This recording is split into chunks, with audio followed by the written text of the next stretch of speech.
4 आतंकी, 5 Instagram account और भारत में जिहाद की खतरनाक साजिश। लेकिन अब शमा परवीन समेत पूरा मॉड्यूल पुलिस की गिरफ्त में है। गुजरात एटीएस की यह कार्रवाई किसी फिल्मी ऑपरेशन से कम नहीं है और यही है ऑपरेशन सिंदूर का असर। भारत में आतंक के नेटवर्क को पनपने नहीं देने की मोदी सरकार की रणनीति अब रंग ला रही है। गुजरात एटीएस ने बंगलुरु से गिरफ्तार किए हैं 30 साल की शमा परवीन, अल-कायदा इन इंडियन सब कॉन्टिनेंट AQIS की मास्टरमाइंड। पकड़े गए 4 अन्य आतंकियों से पूछताछ में एटीएस को इस महिला का सुराग मिला और फिर जो जानकारी सामने आई वो रोंगटे खड़े कर देने वाली थी। शमा परवीन सोशल मीडिया पर सक्रिय थी। उसका मकसद था भारत में कट्टरता फैलाना, युवाओं को गुमराह करना और जिहादी विचारधारा की ओर मोड़ना। एटीएस को उसके कब्जे से 5 इंस्टाग्राम अकाउंट्स के जरिए पाकिस्तान से जुड़े आतंकी नेटवर्क की पुष्टि हुई है। इन अकाउंट्स पर चल रहा था भड़काऊ भाषण, कट्टर विचारधारा और काफिरों के खिलाफ हिंसा को उकसावे वाला कंटेंट। ऑपरेशन सिंदूर के बाद पूरे देश में सुरक्षा एजेंसियां हाई अलर्ट पर हैं। केवल एक हफ्ते में अहमदाबाद, मोडासा, नोएडा और दिल्ली से AQIS से जुड़े 4 आतंकवादी पकड़े गए। फारदीन शेख, सैफुल्लाह कुरैशी, जाशीन अली और मोहम्मद फाइक।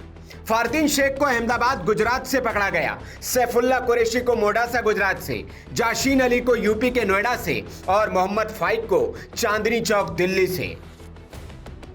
पढ़ता था वो, जब व्यवहार सही था। उसके बाद में जब उसने पढ़ाई छोड़ दी तो कोई मोबाइल पर कुछ खेला, कोई गेम वैम, उसमें पैसे हार गया, हारा क्या करा अपने मोबाइल से, तो उसमें फिर उस पर कर्जा हो गया। कर्जा होने के बाद में फिर उसने जो है वो हो गया किडनैप, कर्जा हमसे 10 लाख रुपये मांगने लगा। किडनैप किसने किया था उनको? अपना उसकी आईडी से वो आया हम पे।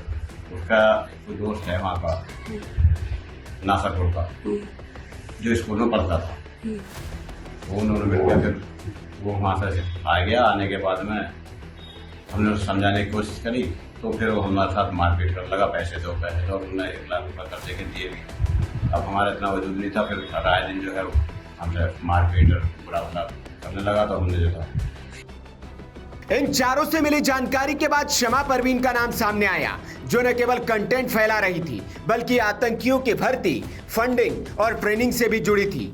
जांच में सामने आया कि AQIS मॉड्यूल सीधे पाकिस्तान से निर्देशित हो रहा था।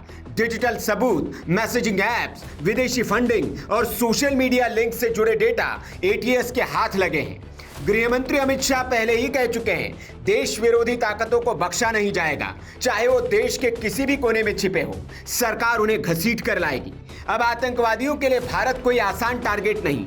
ऑपरेशन सिंदूर हो, ऑपरेशन महादेव या फिर बेंगलुरु से गिरफ्तार आतंकी शमा और AQIS मॉड्यूल, ये सब दिखाता है कि भारत की सुरक्षा एजेंसियां पहले से कहीं ज्यादा तेज, चौकस और तकनीकी रूप से सशक्त हैं। अब सवाल ये नहीं कि कितने आतंकी भारत में मौजूद हैं, सवाल ये है कि वे कब पकड़े जाएंगे, क्योंकि देश की सुरक्षा एजेंसियों की पकड़ अब पहले से कहीं ज्यादा मजबूत है और दुश्मनों के लिए भारत की जमीन अब जहर बन चुकी है। Bureau report, VK news.